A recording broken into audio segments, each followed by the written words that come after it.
on this edition of the Self-Publishing Show.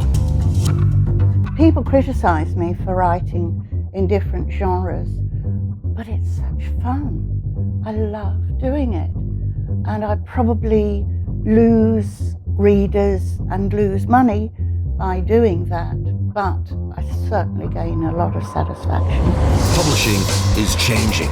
No more gatekeepers, no more barriers, no one standing between you and your readers. Do you want to make a living from your writing? Join indie bestseller Mark Dawson and first-time author James Bache as they shine a light on the secrets of self-publishing success. This is the Self-Publishing Show. There's never been a better time to be a writer. Hello and welcome to the Self-Publishing Show. And not just that, but a special BookLab edition of the Self-Publishing Show to raise your spirits and focus your minds in these testing times. My name is James Bache. My name is Mark Dawson. Hello, Mark. Here we are. We're recording this, we should say, because I think every day is like a chapter in a dystopian novel at the moment. So let's just say when we're recording, this is the 19th of March, Thursday, the 19th of March. It's going out in a week and 1 day from now, which is a lifetime in current circumstances as this extraordinary event unfolds across the world. Now, there's going to be quite a few links for us to give out. We are doing several things, like lots of companies are, to try and adapt to circumstances. So I'm going to give out a few links in a moment, and we'll get some feedback from you as well to help us do that. So we'll go through that. We will talk a bit about this as well in every episode, I think, at the moment. Try and be as reassuring as possible. I think it's important that we do abide by the business as usual as much as possible, because we all require everything to still be there at the end of this. So we all need to do our bit on that front. That's notwithstanding, priorities will change rapidly, and on a personal level will shift rapidly for people. We're going to try and be as consistent and steady as possible during this period. Are we not, Mark? We are. Yes, that's the plan. So we've got a few things. We've got a few plans. So we'll mention a few things in this episode and then perhaps the next one as well. But the general point of all this is that, as far as we're concerned, it's business as usual, and we're actually going to try and provide slightly more content than we have done in the past, just because people have got more time on their hands, and I think being busy sometimes is the best way to distract yourself from what can otherwise be quite frightening times. So we're looking at a few little initiatives that we can reveal in this very episode of the podcast. Yes, indeed. Well, the very first thing I want to do is to welcome two new supporters of ours for our Patreon page. If you go to patreon.com/self-publishing show, I want to say a very warm welcome to Charmin McGraw, which is frankly a very good name. Charmin McGraw from California, USA, and Ed Kaufman. Thank you very much indeed, Charmin and Ed, for joining us this week from patreon.com. Now, we've announced a few things. So we put our heads together as the situation started changing. People started being restricted from home, and in our minds as well, we know that lots of you will work in 9-to-5 jobs that are now being disrupted, potentially with your incomes disrupted. If you're in the United States and you become poorly, we know that has a financial impact, perhaps more severe than it does in other countries. And for all of those reasons, we're going to do what we can to allow you to, first of all, use the time, as Mark said, that you might have at home to double down a bit on your author career, which could be important for you in the future, and also try and do things as low cost as possible for you as well, whilst maintaining our company, which we hope obviously is a priority for us to survive this as well.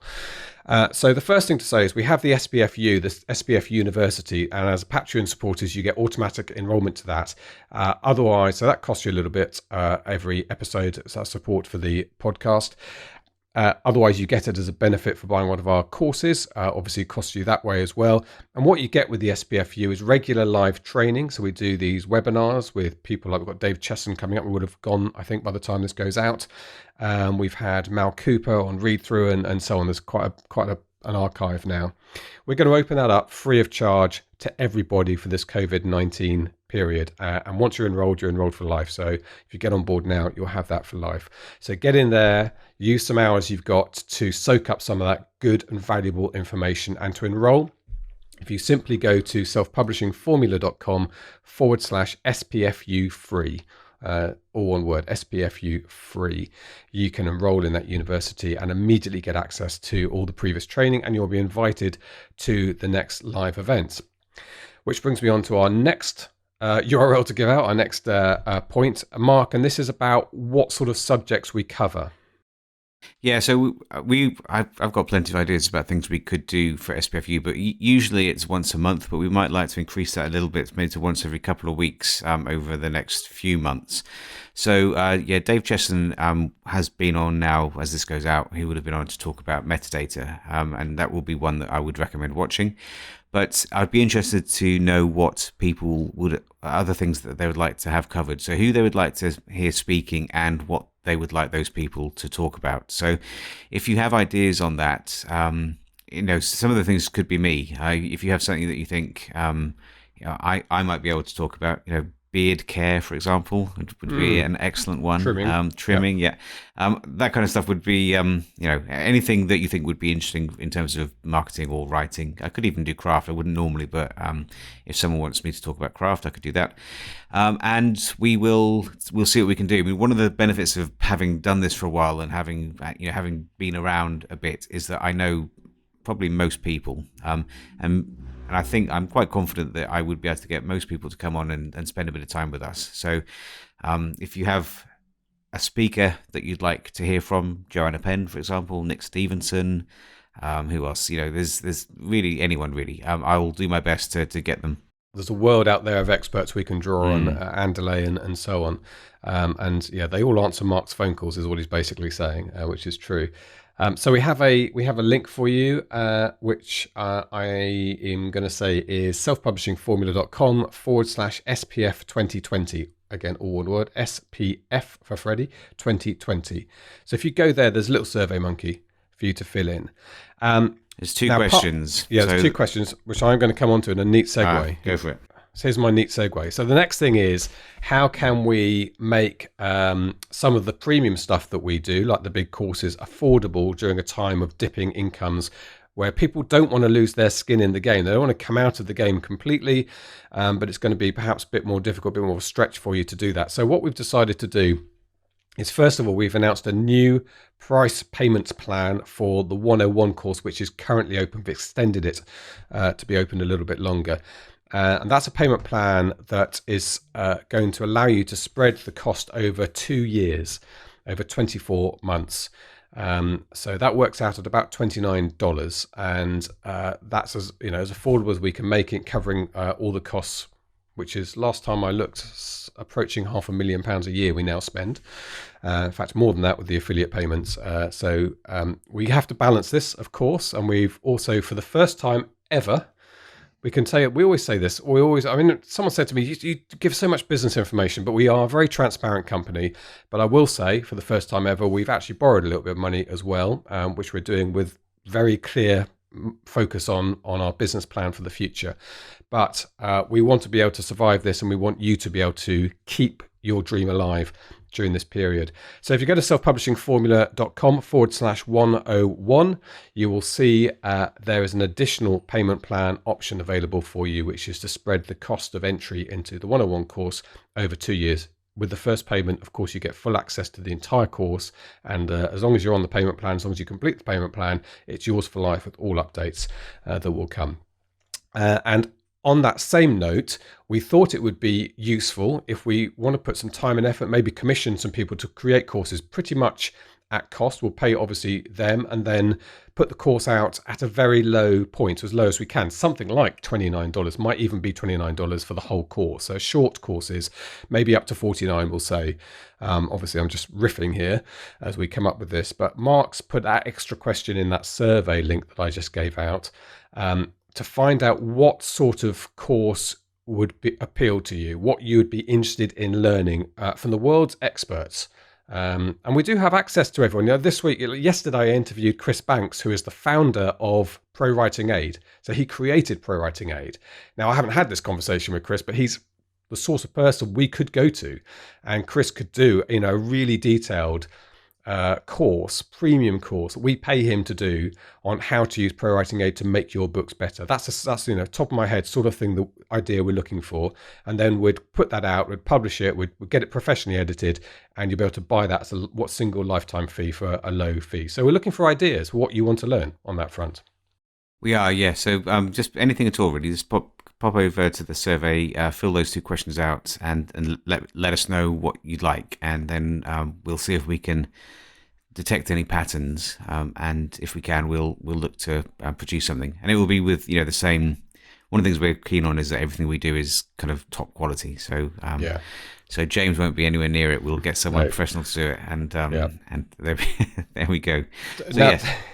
Talking of getting professionals to do it, I'm really pleased we did invest in this. We have the sessions back from our professional video production company we brought in for the live conference in London, and called Dead Ready, actually, the company. Very, very good to work with. They were excellent. They were with us all day, proper cameras, obviously, in the venue itself, and then they came along in the evening for the drinks reception.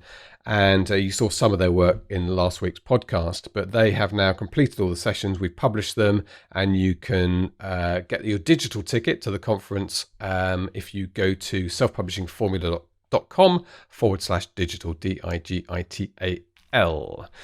And they look great. I've seen those; they look really good. Yeah. So if you were at the conference, you'll enjoy reminding yourself of how much fun we had. And if you weren't at the conference, it'll be a really good way to catch up on what the speakers had to say. And it's a great way. They're all in HD. You could put them on your big screen if you want to watch them on your laptop, on your phone, whatever it is. But wherever you're currently hunkering down, it would be a pretty good way to distract yourself. There's about a day's worth of content there, so you could have plenty of fun with that over the next few weeks. Yeah. Now, we have a BookLab episode today, which I'm going to come on to in a moment, but I will say during these changing times, we are going to obviously keep a very close eye on the market. Lots of questions popping up into our group saying, how were your figures yesterday and the day before? Have you noticed any changes?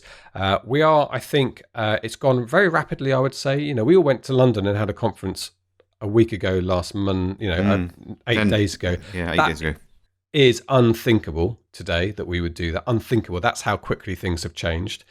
And they will change again in the next few weeks. So I think we're probably in a bit of a shock period. I'm in isolation with my family as I'm recording this because one of our children showed some symptoms and we're following the government's guidelines.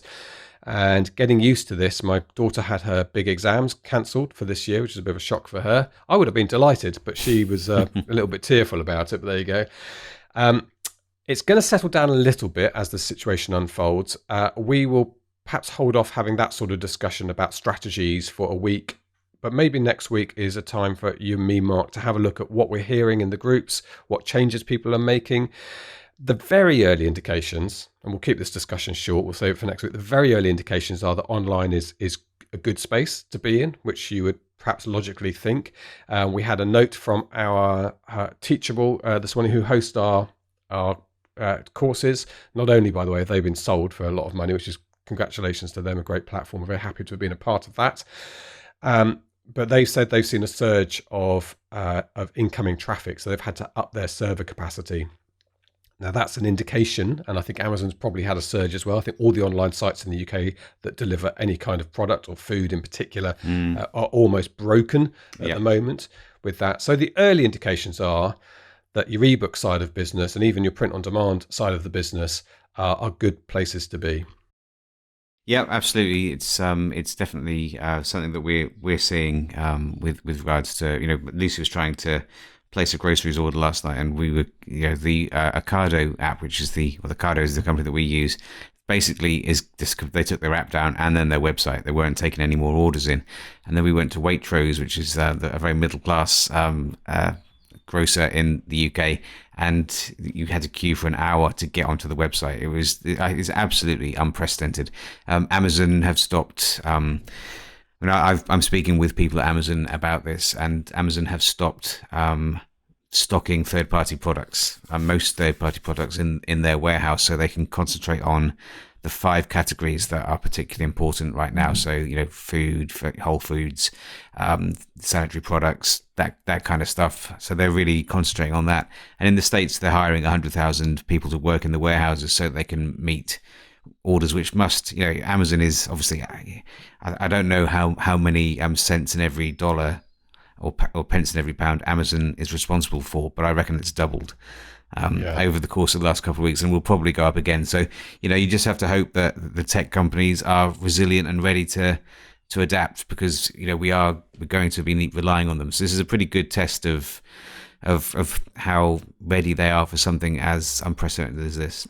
But anyway, we'll talk about this next week. There are a few things we can talk about with regards to things like VAT. So some good news, VAT being taken off ebooks, and we could talk about demand in the UK, and we can talk about demand for books and how sales are looking. I don't mind talking about my sales and where we think that might go as we go into the year.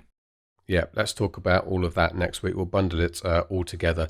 I suppose the general point to link into BookLab is that we have limited control over lots of things, particularly if you work for an organisation and you've been sent home and maybe you're not even doing any work for them day to day at the moment. You can't massively influence how that organisation is run, managed, and what its survival strategy is. But you can manage your author career. That's entirely yours. And I think focusing on that, it's very distracting at the moment. I'm really struggling to do some of the routine stuff. I think you've said you've struggled to get your writing done. We're hearing that from lots of people. That will settle down. This is a good time to be calm, to plan, to strategize your author career, and try and do it if necessary as cheaply as possible. Learn some new trades during this period. There will be some authors now listening to this. This will be the start of their careers, right? I reckon in a year's time there'll be people thinking like, "Oh my God, you remember the virus? Wasn't that the most remarkable thing ever?" And some people will say that was when I finished my first book. I completed my trilogy and I started to make serious money, and I've never gone back to work again.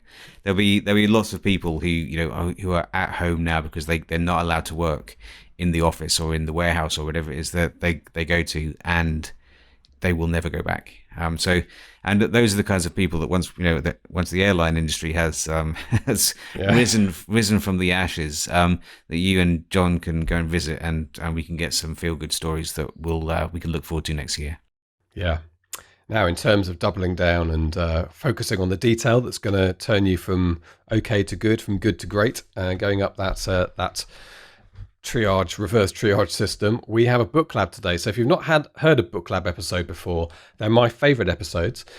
This is where we take a book. Now, on an Amazon book page, you get a lot of information. You get the book cover, key, you get the blurb, key, and you can even do the look inside, which is the first 20 pages or so of a novel. So what we do is we take a volunteer, usually one of our Patreon supporters.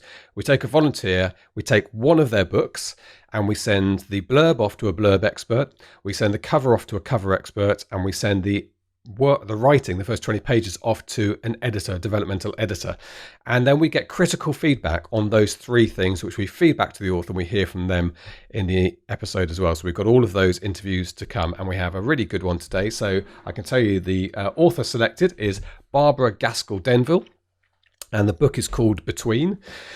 We tend to ask people not to make too many changes to the Amazon page at the point where this episode's going out, so you can see the before and after, but we will also put together the before and after in case any changes have gone on. And you can get the before and after in our pack that goes with this episode. Either go to the show notes or go to selfpublishingformula.com/booklab7, BookLab and the number 7, all one word. I should say right at the beginning, so I was under the impression all the way through this that Jill Truick is the real person who writes these books and Barbara Gaskell Denvil is her pen name. And that's how it went all the way through our conversations with Bryan and Stuart about the cover and Jennie about the blurb. And we interviewed Jill in person because we obviously show them all the feedback and then we interview them at the end. But we did it in person in London just after the conference. So she came to a hotel we had booked, as it happened, for the cancelled London Book Fair. And in walked two women. In walked Jill Truick and a woman, Barbara Gaskell Denvil, who is her mum. And it was a bit of a surprise to me. And I think probably I was told somewhere in an email, but ignored it. That was the case. And Barbara was absolutely wonderful to talk to. Really, really wonderful woman. You're going to really enjoy hearing her feedback at the end. Okay, but it's time for us to press on and start hearing some of the experts' opinions. We're going to start, I think, with the writing. which is a good place for writers to start, isn't it? So we showed the look inside of Between by Barbara Gaskell Denvil to our resident editor, Jennie Nash. This is the Self-Publishing Show. There's never been a better time to be a writer. Jennie Nash, it's been too long since we've had our natters. I love our natters. I learn so much from you. I can't tell you. And it's honestly, it's one of my favourite parts of this whole podcasting thing we do is when we deep dive into the technicalities of getting it right in writing with you. Oh, thank you. I love it too, although I don't know what the term natter means. I think it can guess. Yeah. It's not rude. It's when you natter in the UK, you have a little chit chat. Do you have chit chats? Do you know what you say in America? And this is a real American thing that doesn't really translate into UK. Is you visit with someone. Oh, you have a visit? He's visiting with her in the kitchen is the weirdest thing in English. Because when you visit someone, you get in your car and you drive to Cornwall and you visit your friends. You don't go to the kitchen and visit with somebody. You chat to them. Really, you have a natter. Nattering in the kitchen. You have a natter. That's what you do. Got it. We're nattering. We're nattering. I love it. Okay. Well, at the time we're recording this, your lovely daughter is coming across to the UK on behalf of BookLab. I felt a bit #MeToo saying lovely. I should say your professional brilliant daughter. Why don't I say that? So I don't get arrested. Your brilliant daughter is coming to the UK in a couple of weeks. So I can teach her some proper English in London and she can go back and educate you. Yeah, she's coming to your big live conference on behalf of BookLab, and I know she is so thrilled. She loves you guys. She loves your audience, and she goes out there to talk about BookLab things. She won't tell me the BookLab secrets, but I'm just her mom. But she'll tell your audience attendees. We've got them all set up. I say, as we sit here as well, the other thing that's happening in the background is this whole COVID-19 coronavirus. So at the moment, we are hoping the conference is going to take place. I'm sure it is, but just in case, by the time this goes out, everyone knows it didn't. Okay, Look, let's move on from Anglo-American relations and let's talk about our subject in hand, which is Barbara Gaskell Denvil's book, which is called Between. We've chosen it for the BookLab. And your job, Jennie, is to look at the writing. And the writing we focus on is the writing that a speculative punter will see. Do you use the word punter? Someone who might buy the book? No, but I like it. I get it. Yeah. So the punter, maybe he's going to take a punt on this book, is going to read the look inside. So that's what you've looked at. That's what you've got to go on. Of course, you've also seen the cover and the blurb. So you can put a bit of that into it. So give us the lowdown on what the writing says to you in this book. Okay, so Barbara has written, when you click into Amazon, you're in the mystery, thriller, suspense genre, and I know your cover expert's going to be talking a bit about what the cover and the copy tells us, but as a reader, you're thinking, okay, that's where I am, and you click into the opening pages of this book, and there were a couple things that struck me right away. First of all, there's beautiful description, and Barbara's a great writer. We've got a sentence like this. She writes, "Here, nothing weighed, nothing automatically heavy, since gravity was an expectation and a habit rather than an unavoidable force." Yeah, her writing is lovely. Yeah. It's a beautiful thought. It's a beautiful, beautiful words, really nice way of putting it together. But there's always a but. There's a big but. Right away, we don't know where we are in time or space with this novel. We're on very shaky ground. And they're the first, even just the first couple pages, we get, okay, we're with a guy. We know that we're with a guy, and he's in a landscape. It's a somewhat harsh landscape. It's beautifully described, but we sort of don't know who he is or where he is or what's happening. And then in the next paragraph, we shift and we're in a woman. She's dying. We don't know what her connection is to the guy. And these paragraphs go back and forth like this in the first few pages with this guy and this woman who's dying. And so we spend so much time as a reader in these opening pages just trying to get the lay of the land. Like, where are we? What's happening? Who are these people? What is the relation to them? And when a reader's asking those kind of questions, they're not the right kind of questions you want your reader to have. So what we've got here is a situation where the writer is not thinking about the reader's experience. And so I'm going to break this down a little bit. There's what we come to find out with this book is that it's a murder mystery that goes on in heaven. So that's a really interesting premise, right? I mean, there's so many things to think about there, and it's a really great idea.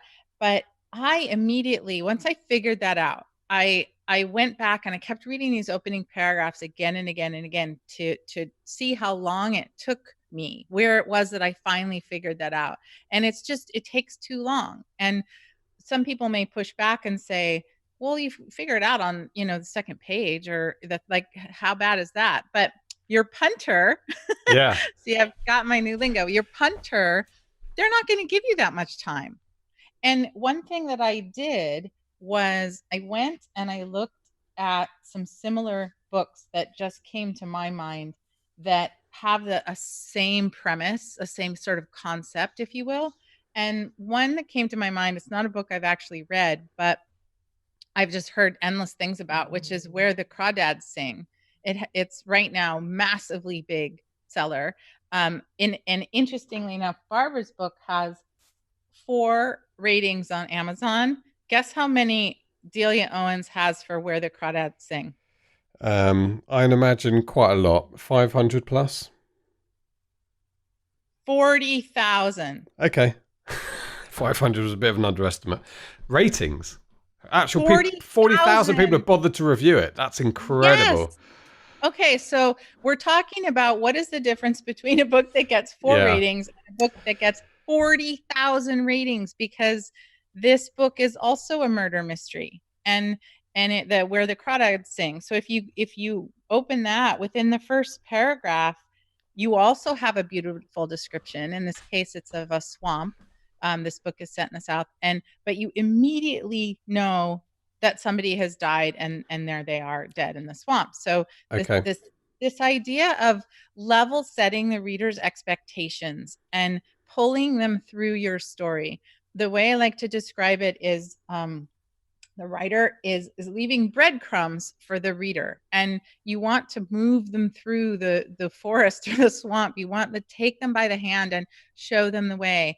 And many writers, so I'm a book coach. I work with writers all the time, and I see people balking at this all the time because they think that it's too simplistic to literally say the next day or his wife, or those kind of markers that will root us in time and space and relationship. They think that it's talking down to the writer to give them that information.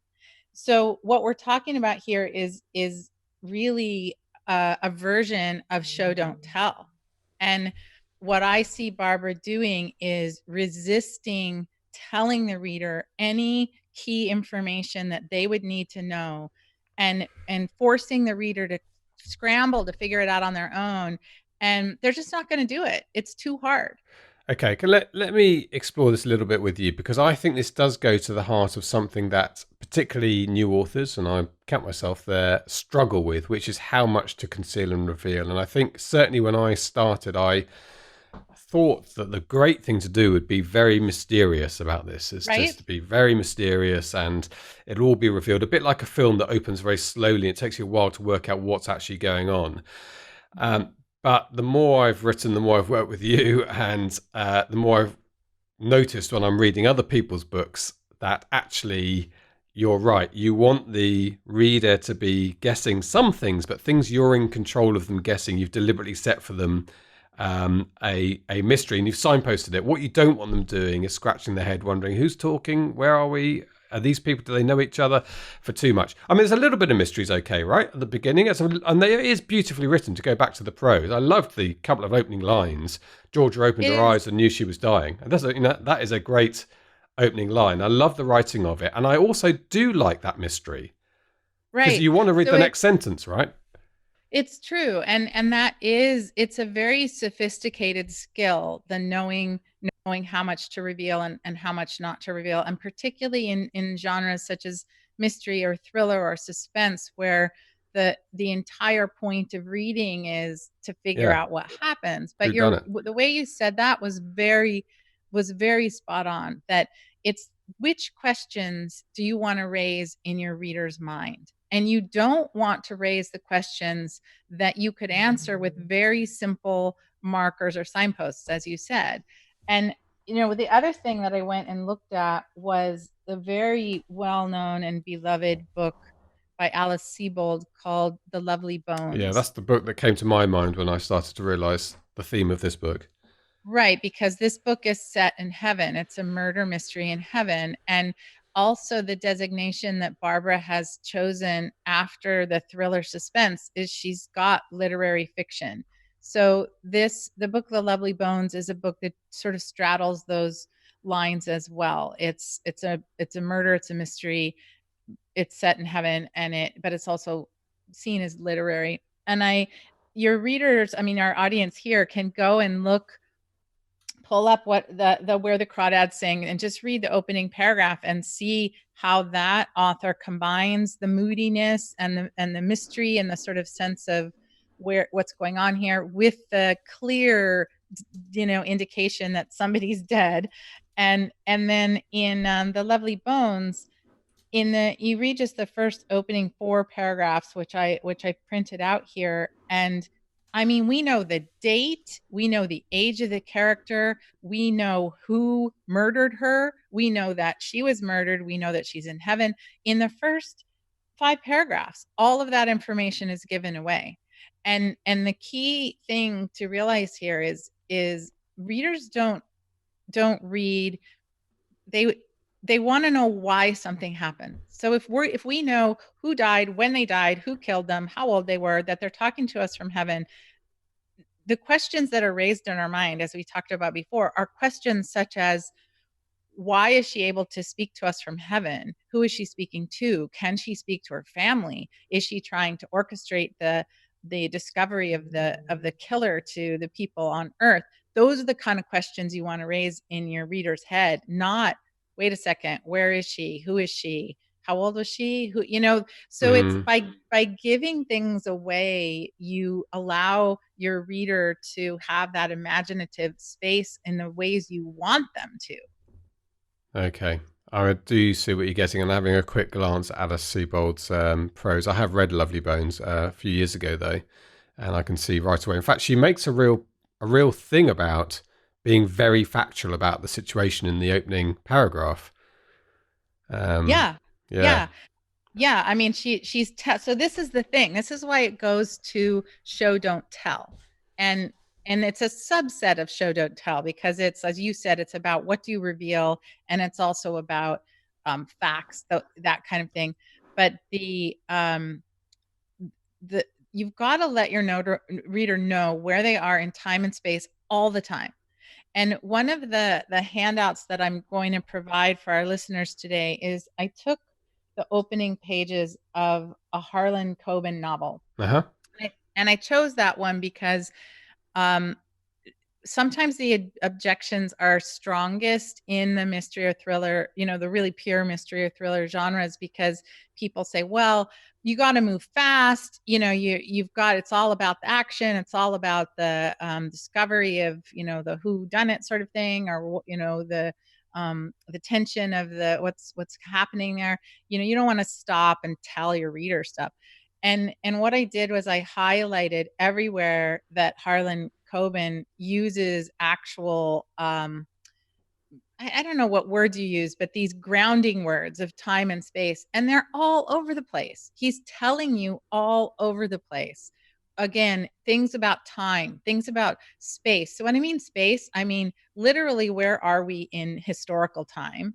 Literally, where are we in space? In Barbara's book, which we're studying now, we're in heaven. It's cool to sort of let the reader come to that a little bit, but the longer you let them wonder or sit with that, here's what's happened. You're losing your reader's trust. And a book is a contract between the writer and the reader. And the writer is saying, come with me. I know what I'm talking about. I know the story inside out. I'm going to tell you what you need to know when you need to know it to make it interesting and fun for you. And the reader is sort of putting yourself in their hands and saying, okay.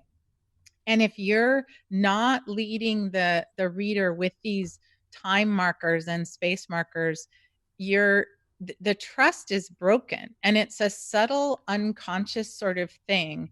But I'm sure it's happened to you probably recently where you're reading a book. Oftentimes it's a book everybody is raving about and loving. And you're in it and you're just thinking, I can't get my feet and on the ground in this book. It just is not speaking to me. It's not there for me. And the reason why is that there's that broken trust. That contract. Yeah, that they've broken the contract. That's exactly right. So with Barbara, if you study her opening pages and you lay them against these books we've discussed, you can very clearly see that these best-selling authors are telling you, phrases like 3 days ago, or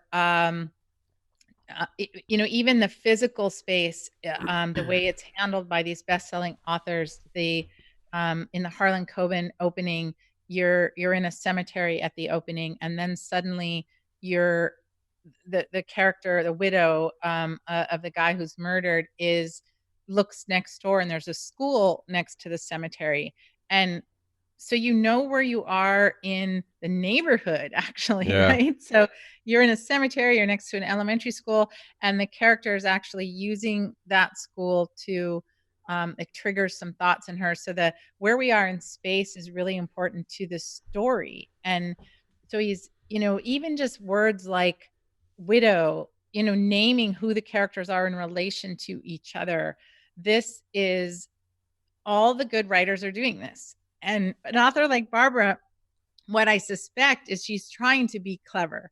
She's trying to be a clever writer. And that kind of thinking can get in the way of just give the reader what they need. Give us the markers we need. Let us feel safe and on solid ground, and we'll go anywhere with you. We'll go all the weird places, Yeah, let's be in heaven. That's great. Like with The Lovely Bones, let's be in heaven with a 14-year-old narrator who knows what happened to her when she was murdered and is, watching people on Earth not get it. We'll go there, and it's kind of a weird place to go when you think about it. Yeah, But it's quite disturbing. Totally. A novel. Okay, Yeah. so I mean, I think, and I so sympathise with Barbara. Jill, in fact, I think is her real name, because there, but for the grace of God, go I. Certainly, when I was in my early drafts, doing exactly that. And it wasn't really. You said being clever, which sounds. I think clever sometimes is used as a bit of an insult to people. You're being clever, oh, so clever, more than it is a. But I think I know what you mean. Is when you're doing it, you feel that you need to elevate. There's some concept of writing that's above your normal description for it to be a novel. And that's probably not right, actually. I think the point you're making is actually a novel is just telling the story and not letting that stuff get in the way of it. Her writing's great. It is beautiful. And I really enjoy it. I find it very engaging. The sentences structure is superb. But what you're saying is that extra bit of mystery of layering things on and not being literal about it is getting in the way of us enjoying the story and getting to know the characters. Right. And so the thing to think about is, what do I want my reader to be thinking about? What do I want them to be engaged with or guessing or wondering? And the answer is not, I want them to be wondering who this guy is, what's going on here, who's this other woman, how are they related? Because it feels more, I mean, here's a perfect example, and I hate to throw my husband under the bus, but I think I will, to make a point. Okay. So sometimes, your spouse comes home from work and you're talking about the day and you're talking about all the things, and maybe they're saying, we're talking, you and I right now, in coming up on tax season. So, maybe they talk to the tax guy, and, there's all these threads of things that they're throwing out at you. And sometimes my husband will start talking about something, and he'll say something like, oh, so I talked to Jim, and on Thursday we're gonna, have a meeting, and blah blah blah blah. And I'm like, wait, who's Jim? Yeah. And is this Jim the tax guy, or is this Jim the guy you were talking about from your work, or is this Jim our friend? And if you're suddenly thinking that, and Yeah. my poor spouse has to live with me, the book coach. Yeah. Picking apart his conversation. I'll stop and I'll say, what's the context here? Right? What context are we talking about? Like, you got to give me something here. And then he'll the simplest thing, he'll say, oh, Jim the tax guy. And then I'm fine. But if I am having to think, who is he talking about? And why is he telling me this? He's lost me. And in fact, at the end of the day, if he does that to me, I'm now mad at him. Like, you're making me work too hard to follow what you're saying, Okay. I'll tell you one thing, just looking at the look inside, and aside from that, is how well Jill has done putting together this book. There's basically, you have to have the contents that gets automatically generated and put in there. And there's one tiny little bit of copyright, and then you're into the book. Contrast that with Alice Sebold's admittedly superb novel, The Lovely Bones, and the guff traditional publishing put in front of the actual book. You have to wade through it to get to the beginning of the writing. I don't understand why they do that. There's quotes from people who've read the book and what they think of it, and you think, well, you've got the book at this stage, you've read the blurb. But anyway, that's just a small thing about when you do your formatting and get your book up there. I think indies lead the way in this sense of getting to the stuff people are buying it for. Okay, well, look, you put together a handout on this very subject. Jennie, what's the handout? How will people follow that? Yes, so this is a handout on show don't tell, and we talked about this probably on this podcast before. If anybody has ever listened to any editor or publishing professional, you've heard people talk about this a million times. I think show don't tell is the most common writing advice, but I find people really get it wrong. Mm-hmm. So the handout that I'm showing is helping you understand what it means. And the reason, the way people get it wrong is they think it's literal. So literally show, don't tell. So that is what Barbara or Jill has done, is she's shown us, here's a guy in heaven, here's a guy, and there's death is happening, death is coming up, and with this other woman, and there's birds, and like, she's literally shown us. But what it really means, and if you look, there's a famous Chekhov quote that people often go back to with this show don't tell, which is, don't tell me the moon is shining, show me the glint of light on broken glass. And I sometimes wonder if this isn't where the whole show don't tell thing comes from, because people think, okay, I've got to describe the moonlight, I've got to describe the glass, I've got to describe, these objects in the room. But what he's really saying is, that's not what he means with that literal interpretation. What he's really saying is this quote, the glint of light on broken glass. So what you and I were talking about is, what questions does that raise in your mind? To me, it's like, broken glass. Wait a second. Is there blood here? Did something bad happen? Who did it happen to? Why did it happen? And those are the questions that raises in our mind, that we would then want answers to. We would want to be told the answers to. And what people sometimes forget is there's another part of that quote. After the glint of light on broken glass, Chekhov says, if in the first act you've hung a pistol on the wall, then in the following one it should be fired. Otherwise, don't put it there. So what he's really saying is, let us into the world. Let us into what's actually happening and tell us. We want to see it unfold. We want to see what happened here and what went on here and who these people are. And that's the stuff we want to be wondering about. So the the handout that I have is about getting at this idea that you actually do have to tell. That's my whole point. And I think that if you read the Chekhov quote, it's much better if you actually see it rather than me speak it. And I've got that in this handout. We want to be told. We actually want to be told. Tell us what is happening. Tell us what this character is feeling. Tell us why it matters to this character. Tell us what what they're not saying. Tell us where they are in time and space. Tell us all those things. And people are so afraid of show don't tell that they default to, this is what Barbara has done, just all the beautiful language and all the beautiful description, and they're not telling us anything. So then we're just sort of lost in the beautiful language. And that can sustain us for a little while, but I worry that in this very fast moving world we live in, readers are not going to give you more than a couple pages. If they're that lost in the first couple pages, they're done. They punted. They went somewhere else. And as you said, the opening of The Lovely Bones, or where the crawdads sing, you read those opening pages, the same number of paragraphs, and you would be all in. A lot. And I think the difference is really this telling, and you have to tell. You have to tell us. Yeah. I will say again, though, I really like. I do like the opening paragraphs. I do find them drawing me in, but I know exactly what you're saying in terms of there's not that engagement at this stage. There's an enjoyment of the prose, but that will only last so long.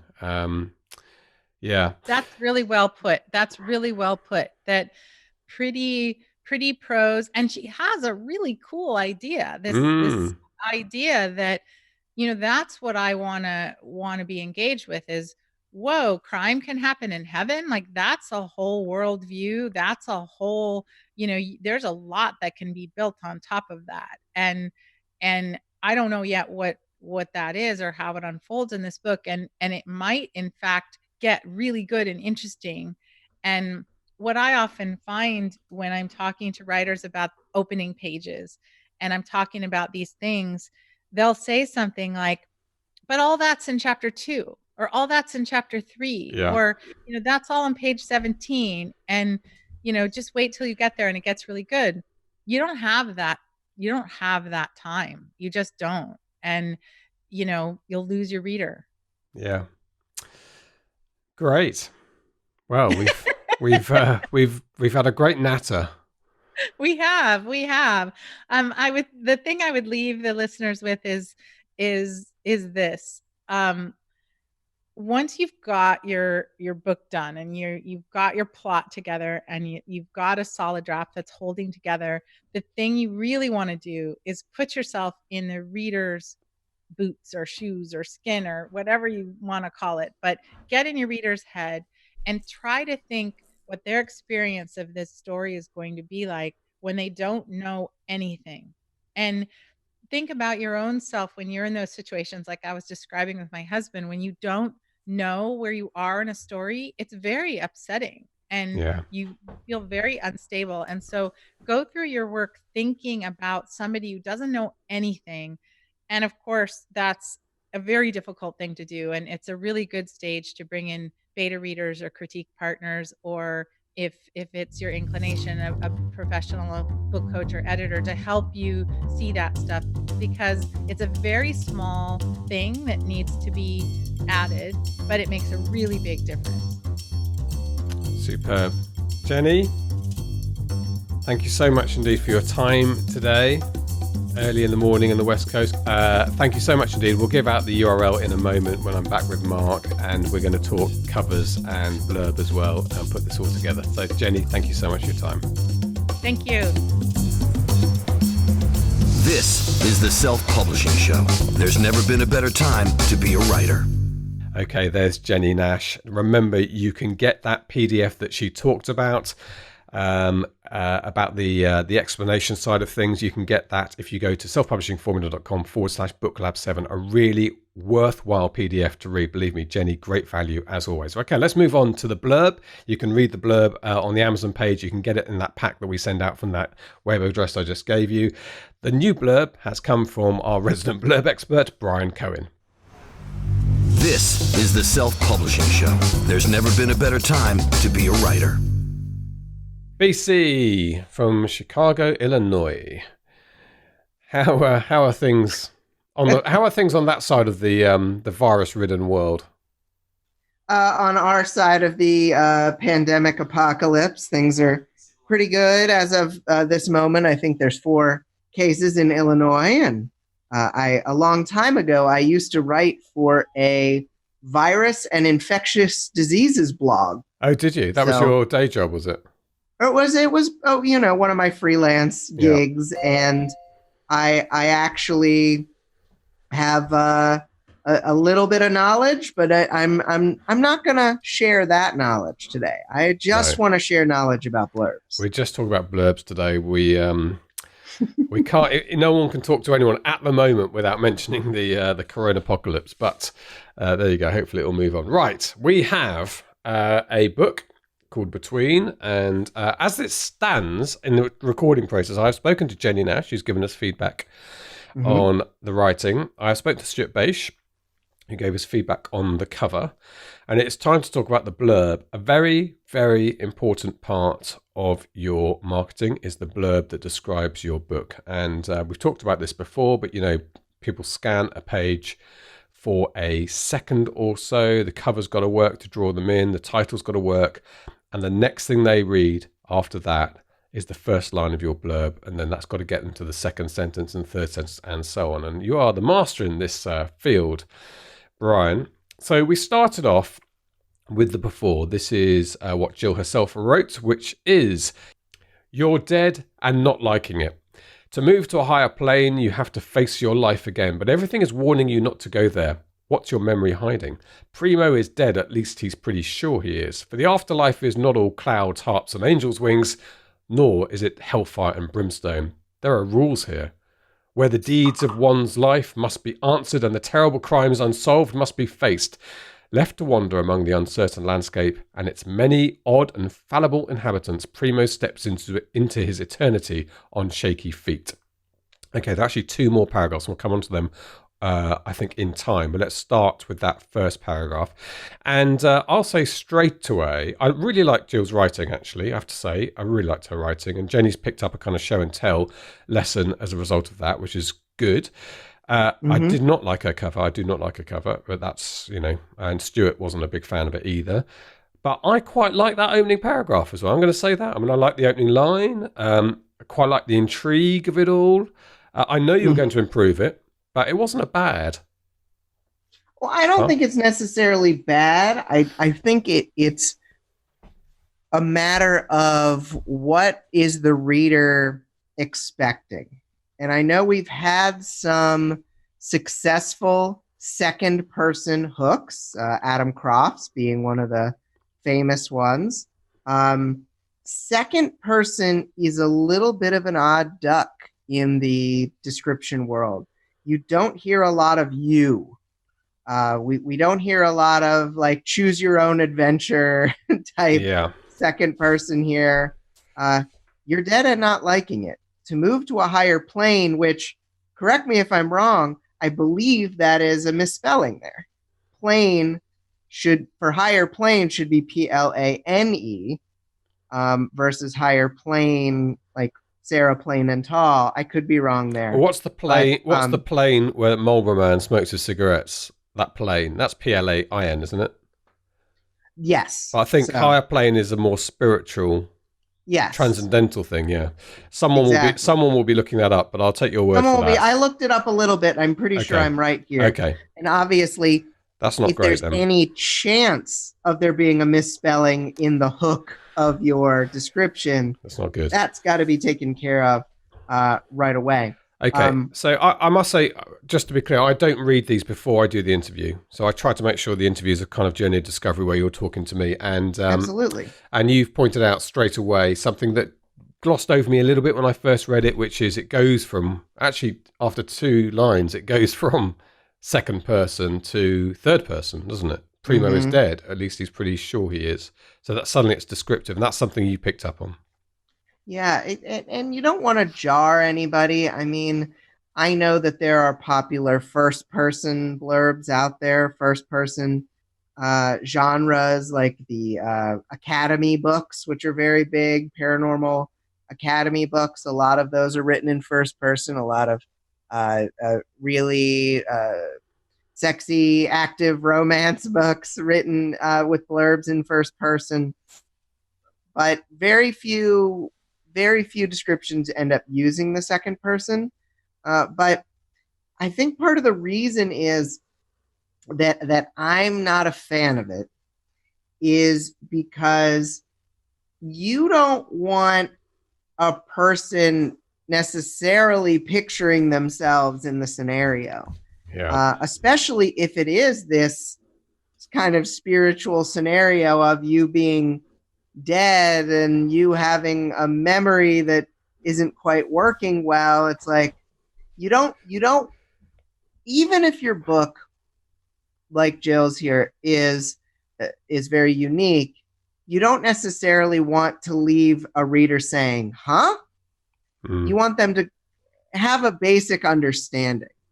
And so I think that you want to, when you have a book that's this unique and kind of it's metaphysical mystery, let's call it that as the genre, a metaphysical mystery book, you might want to play things a little more to type with the marketing so as to ease people into what is kind of a unique genre. Yeah. Yeah, we've talked about the genre with in our 2 previous interviews, and it is a slightly more challenging one to nail, the genre. Okay, so we've talked about this a lot before, Brian, is that it is that identity of what the book is has to come through loud, clear, and unambiguously in the blurb. Otherwise, you just get a mix of confounded expectations when people buy the book and it's not what they thought it was, or worse than that, more often than that, they're just a confliction of what the cover looks like and what the blurb says is not right. So people have been drawn into reading something that they don't ultimately not going to read. Okay, so just to clarify this about the tenses here, the second person as in talking to you, you're dead and not liking it. Third person is descriptive, sort of aloof, descriptive, Primo is dead. Well, I suppose it could be the same person saying that, or it's a slightly jarring switch. Sure. Actually, it reminds me a little bit of my old BBC News days when the producer used to shout at the TV if anyone wrote their cues for the news readers with questions in them. Like, how would you feel if you ended up in Argyll instead of Huntingdon on the train? And he used to shout at the telly, stop asking me questions. I just want to watch the news. He used to hate it when we put questions in there because he imagined people sitting there thinking, what do I have to think about this now? Can I just watch this program? You tell me something. But yeah, it's a little bit like this. So suddenly you're being challenged to think about this from your own point of view. And I suppose your point is good for fantasy books is that whole point of reading that is it's not you. This is a whole other life, this is not a reality thing. And I see a lot of people replicating the Adam Croft, you murdered your wife, would you murder your wife to save your daughter, which is more of a hypothetical than necessarily this construction. But the reason that worked so well is it's dealing with universal things. Being married to someone, having a child. And a lot of these readers of this genre are in that situation, whereas, as you point out, most of the people reading this description are not dead. No. Although we are all going to be dead. We are. Without going back to the virus. I mean, even without the virus. Even without the virus, we will lose our battle against... We will. against mortality. Whether we'll move to a higher plane or not is a whole different matter. But right. So let's go down. If I scroll down now to see what you've done with the first after paragraph. section. This is the after section, the afterlife section, if you like. So you now have a shorter opening paragraph, which is this in bold. He died and went to heaven, or so he thinks. Can a forgetful soul decipher a vicious mystery to escape an eternity of torment? I didn't read that very well. I'll read it again. Can a forgetful soul decipher a vicious mystery to escape an eternity of torment? Now, first of all, what I do like about that straight away is you've set out the tension, the question. What's this book doing? What's this book saying? Actually, you've done it really succinctly. I think Barbara does get there in her blurb, but it does take a little while to work out what this guy's mission is. It's very descriptive what the mission is, but here's right there, first paragraph. Can he decipher a vicious mystery to escape an eternity of torment? And Jill and I, this was really interesting. I usually just go straight to the podcast with these, but my team and I accidentally miscommunicated, sent it to Jill, and she had a few suggestions. So we did kind of go back and forth on this. But with this one, it made sense to set out these stakes of, hey, he might be tormented forever. But at the same time, mentioning that it is a mystery. Yeah. That's what this is. It is, as I coined it, metaphysical mystery.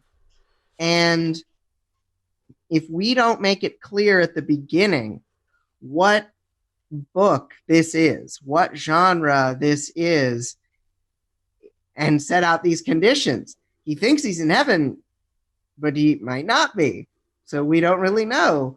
Then we don't really connect with the character as much, with the character's journey as much. And so setting out the stakes, but also saying, hey, it's almost like asking a second person question subtly. Do you like mysteries? Yeah. And if they say yes, then they'll keep reading. Yeah. And maybe buy. Okay, I'm going to read your next paragraph. This is the after. Again, this is Bryan's paragraph, because it kind of also covers the first bigger paragraph from Jill. Primo thought death would be a little more final. Unsure how he died or whether he's arrived in the good place, he wanders aimlessly through the odd afterlife. A sneaking suspicion haunts his every step. His only chance for infinite happiness requires atoning for the crimes of the past. So you double down on the whole reason behind the book. You bring a clarity to blurbs, which I think authors, and I include myself here because I've written blurbs, tried to write blurbs for my book. I find it difficult. It's very difficult to be succinct, clear, and have that, as I say, that clarity about your own 100,000 plus word book, which you are so close to. What's one of the benefits of using a service like yourselves? There's also a trick to it to mentally step back. I think Mark Dawson probably does that a bit when he writes stuff about his books. He does have that ability to say, right now I'm marketing it. I don't care about the guy who wrote it. I don't care about hurting his feelings. Yeah. You do bring that. You know, you don't have a split personality like Mark. Yeah. And no, it really is a skill to be able to step back from your own description. And I do think that some people have that. An interesting note here. So Jill took a bit of, she took a bit of an issue with mentioning the good place, but I had to put my foot down on this. And the reason I did is because a recently completed television show called The Good Place, which dealt with a kind of similar situation to this book, it has had millions and millions of viewers. This has the opportunity to tap into that without being cheesy. Like, if you liked The Good Place, this has a way to do that. Because when you have something that is very unique like this, but there is something in popular culture that plays on the same themes, You must latch onto that. Because people who have watched the show The Good Place, very good, cried in the finale. I don't know if I actually cried, but I felt like crying. This kind of thing, this kind of book needs to try to tap into that a bit, because you want those millions of people who just, if they happen to stumble on your book, you want them to think, oh, I liked that show. It's a no-brainer. It's a no-brainer. And you can bet your bottom dollar, if my book ever comes out, and it comes out this summer, there's going to be lots of subtle references to Top Gun. Yep. And not so subtle references in there. Of course there is, because, why the hell would you not want to cash in on You don't have the need for speed in there. Yeah, we failed. I do notice you've got the word maverick in your next paragraph, actually. I know, I was thinking of you. Yeah, there you go. Yes, good. Well, I'm on episode 4 of The Good Place. I can't imagine crying at it, I have to say, so far. I'm loving it. It's great. Ted Danson's It's so good. always brilliant. I mean, it's 4 seasons. There's a lot of buildup. Yeah. Oh, it's finished now. It's done, is it? 4 seasons was it? Yeah. Okay. The fourth season recently ended. So you've got no spoilers. Definitive end to look forward to. No spoilers. I promise I would. She's a great character. Okay, right. Let's go back to the before, and we'll get the rest of this this rewritten blurb done and talk a bit about it. So, second paragraph from Jill. Not all those he meets can be trusted. Not all who wander among them are lost. There are those who have resigned to their afterlife and joined the ranks of the roaming gangs who make their lower levels a dangerous and unhappy place. There are those searching for solace, and also those, like Primo, who need answers. And final paragraph. Embark on a journey with one foot in the past and the other in the eternal future. Experience the wonder of joy, fear, and the hilarity of discovering one's life in rewind. For Primo is still a dead man with no closure, and what he believes may not be what it seems, and what he seeks may not be so easily found. She does have a nice turn of phrase, Jill. No question about that. I do like her writing. It's so well written. Yeah. It's so well written, and it just...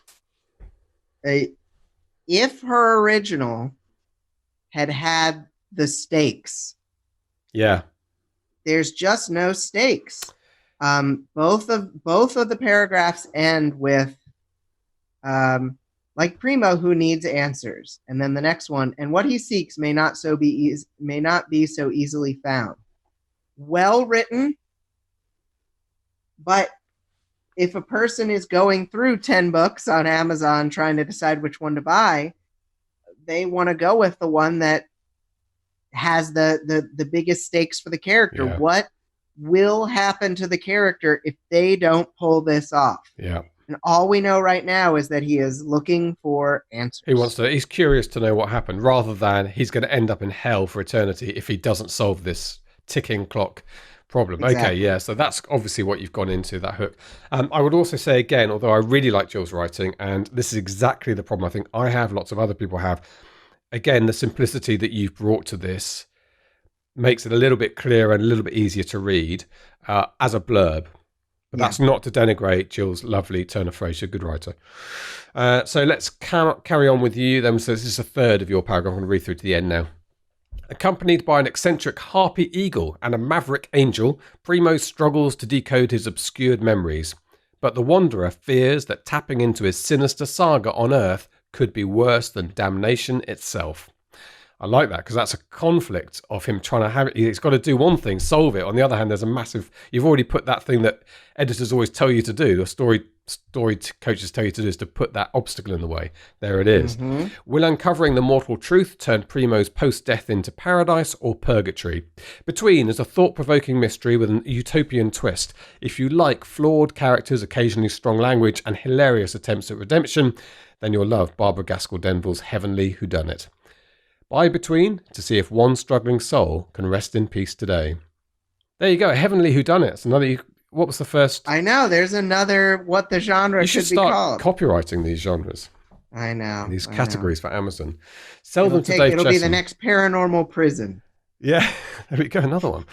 And then, of course, what you always get with a package from BC is Amazon headlines and interesting learning more. Oh, no, that's something else. Yeah, we'll put that into the PDF that people get down. There's a great link there to learn a bit more. He's dead, but his mystery is just beginning, is one of the headlines. The afterlife is anything but pain-free, and escaping his past may take an eternity. That's a good one. No choirs of angels, no hellfire and brimstone, but his afterworld adventure may just destroy him. I like that. The pearly gates beckon, if only he can remember what he did on earth. And finally, he died. He ascended. But if he can't recall the truth, he'll be stuck in the dusty void forever.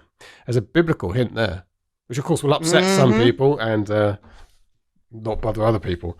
There you go. Exactly. Now, just to pick up on a couple of things then. So there was actually a turn of phrase in Jill's that I didn't quite understand. Oh yeah. Join the ranks of the roaming gangs who make the lower levels a dangerous and unhappy place. I'm not sure what that means. What does the lower levels mean? Is that, again, a reference to the planes? So this is kind of almost like a purgatory-esque a void in between heaven and hell. Okay. And there are bad operators there who aren't like Primo looking for answers. Okay. And so so it's the lower levels, as in heaven up there, hell down there, and you're down the lower levels. Yeah. We actually originally had, and we go through multiple drafts at Best Page Forward, multiple pairs of eyes. We actually did have something about these gangs. But here's the interesting thing. I think this is just so key on blurbs.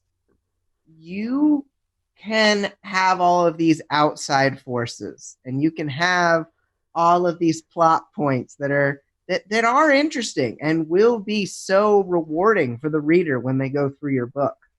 But in a lot of ways, the internal conflict that the character goes through can be more potent.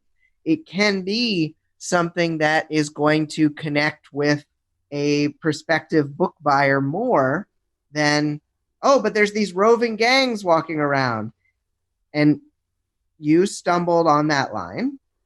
I think others would stumble on that line. And once again, we have an instance in which a potential reader would say, huh? Yeah.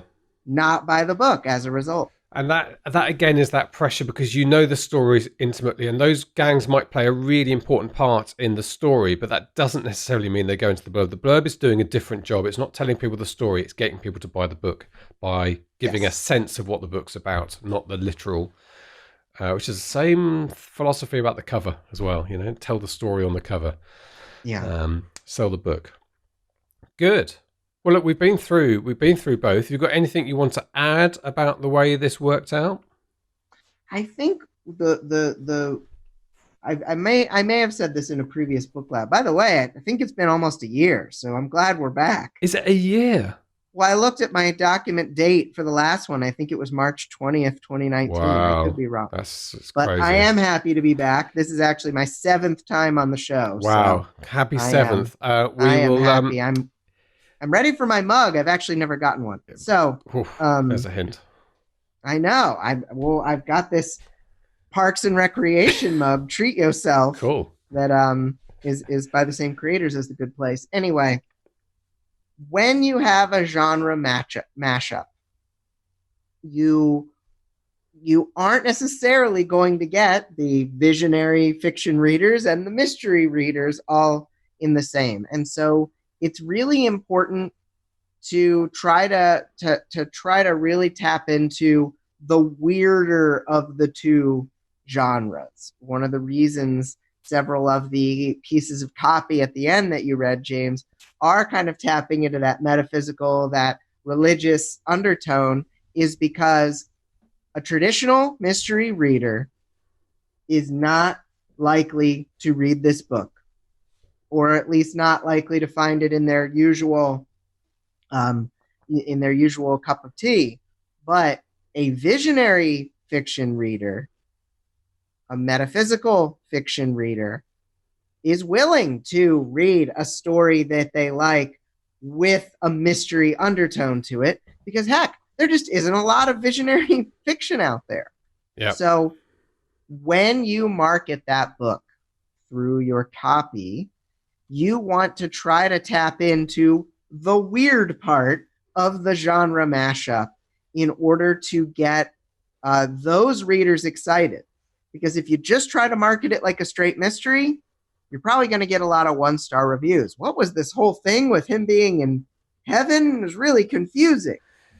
So that is the thing I want to. And that's really good tip. And I think that is probably counterintuitive to people who look at a massive genre like mystery and a smaller genre and think, well, I'm going to try and skew my advertising to the big pool of people.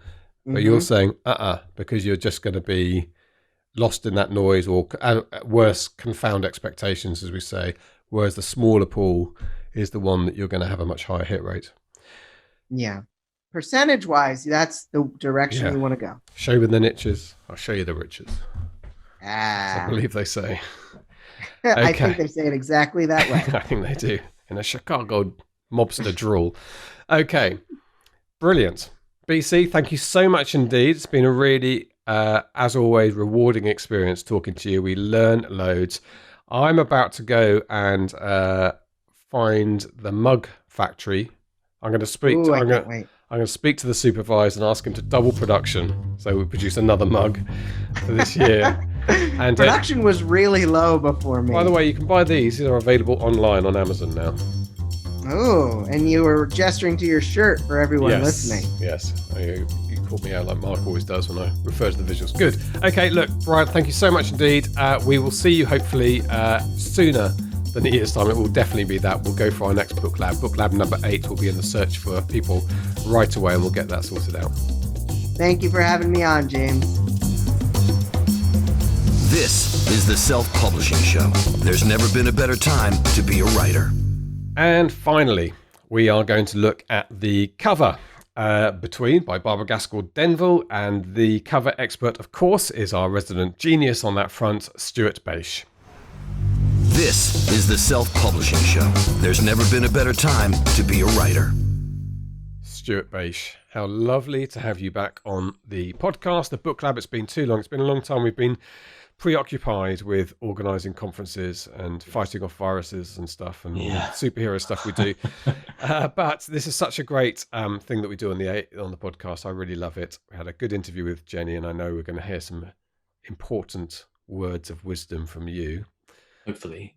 I'm sure we will. About our book. It's called Between. It Can Be Murder in Heaven is the tagline, sort of subtitle there.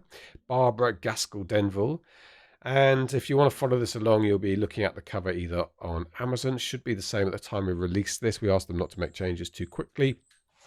Or you can download it if you go to the URL we'll give. So, cover designer expert. I'll tell you what, before you give me your feedback, one thing I'm interested in that I've learnt from you is how much you need to know about the book to do the cover. Because I do know it's a bit of a author mistake in the early days to become very literal. Well, your cover's got to show A, B, and C because that's what this book is, and they've got to have this length sleeves on their arms because that's how I've described it. But actually, the cover doesn't tell a literal story; it sells the book. And so, from the beginning, you're probably less interested in the detail of the book. As what are the key things you need to know? It really simple. So I always say with my clients when they're briefing, all I need to know are some basic information of who your characters are, locations, that kind of thing. The most detail I'd ask for is maybe a scene and definitely a short synopsis of the whole book. But I don't really need more than that.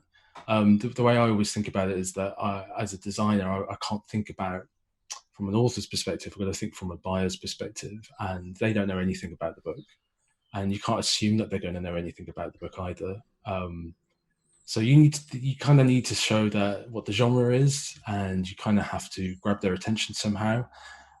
Narrative, a bit of narrative is fine. So as long as the character is similar, but it doesn't have to be 100% the same. And maybe for this cover, for example, has a car on it, probably should be the right car, but it's not necessarily, has to be, but it probably should because it's reflected in the book.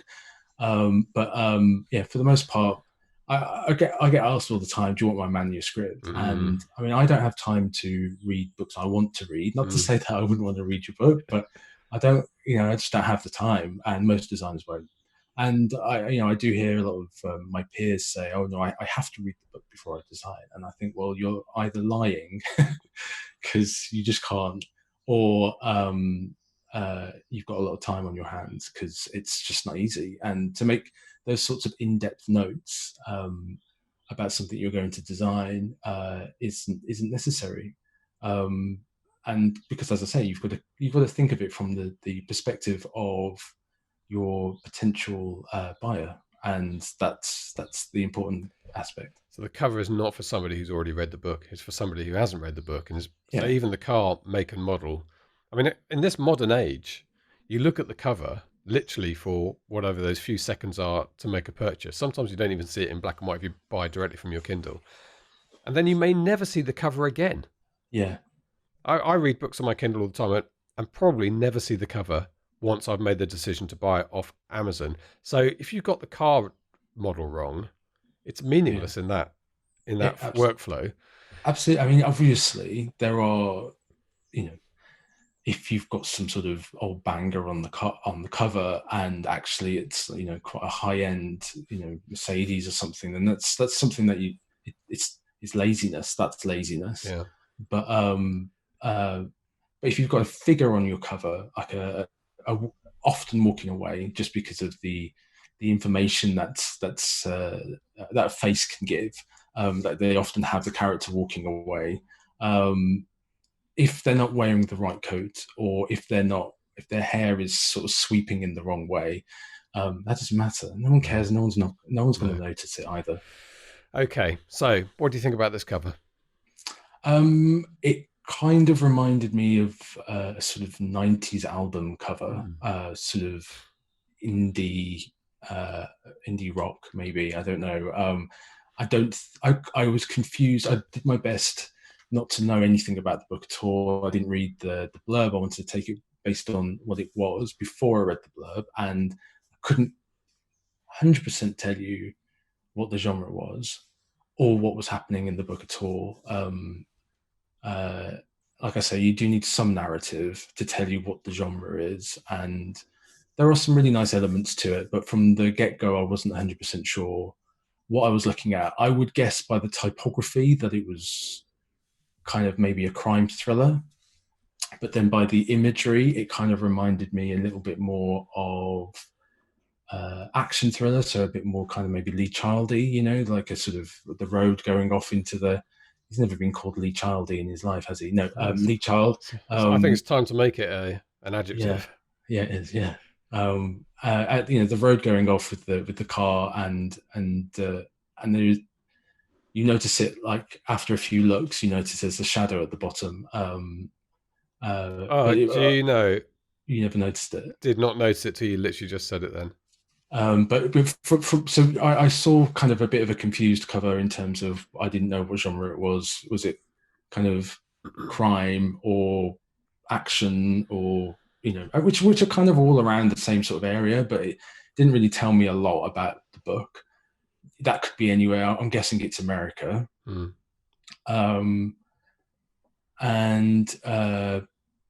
So but then when I read the blurb, I think the most interesting aspect of the cover is that shadow that you don't really see unless you really look at it. And that's because it gives you something. It's the only bit of narrative other than the car on the whole thing. I don't know who's in the car. I don't know anything like that. I don't need to know, but I don't know anything about the genre. And when you read the blurb, which I'm sure people who are watching or listening will know a bit more about the book by now, it doesn't really kind of relate. I don't think if you picked that book up, you would have an idea if that's the kind of thing that you'd be reading. Yeah, I agree. I think I don't think the cover works for me. I think the design elements of the cover, of what they've chosen to, like the landscape's the best thing in terms of it works nicely with the perspective and stuff, but it doesn't tell you anything. I also think, I have to say, I think it looks a little bit amateur. It looks a little bit like it's been a cover done not by someone like you, but been done at home. The typeface, the font at the bottom, it can be Murder in Heaven.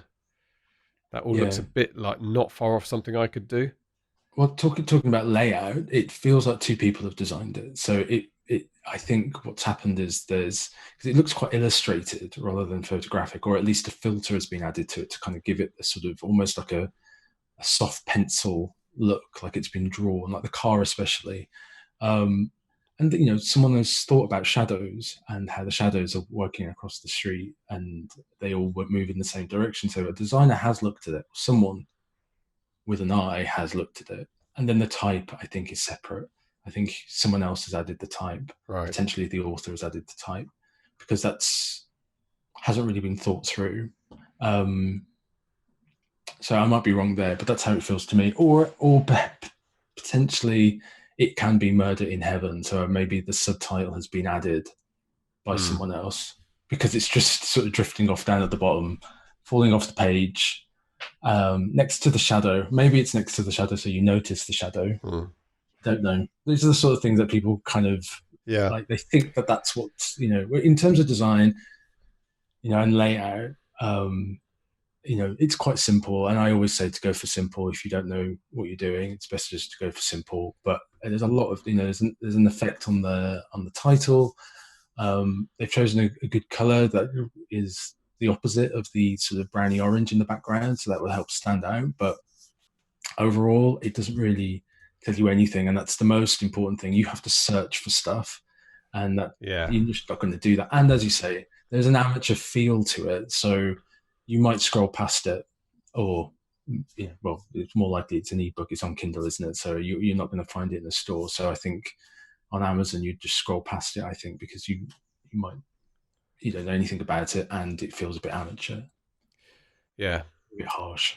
Well, do you know what? I don't. If the book was rubbish, I'd be very circumspect about laying into the cover, partly because it doesn't matter. This book is really good. And I think from what I can see, the bits I've read of it, I like the blurb. There's lots of this I think are super. Really, really nice writing. And so it needs a good cover. That's why I feel that, we should happily say, well, you're the expert, but I agree. Well, I think from what I've heard, it kind of fits more into the crime/commercial fiction area. Yeah, it's more literary. It's a literary fiction, straight mystery thriller, I'd say. Okay. Yeah. Okay. So you can do a huge amount. Aren't so many rules with that kind of thing, but there are plenty of great-looking covers that are out there at the moment, and usually what they do is they sort of center either on an object. I've noticed anyway, something that's lost, or the person, a very kind of extreme close-up of the person, or that kind of thing seems to work quite well at the moment. Illustrations are working really well as well. Really super clean illustrations. The Hunting Party, for example, is a really good example of something that's working really well at the moment in this sort of area, this sort of commercial / literary / crime. It doesn't give too much away, but it sort of has an emblem of something that reflects the story. I think the original cover of Lovely Bones, for example, which I know this book has some similarities to in terms of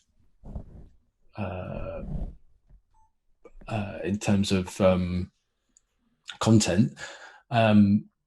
I seem to remember that sort of focused in on an object. I think it was was it a necklace or something? I can't remember. So it was the necklace, wasn't it? It was the clue.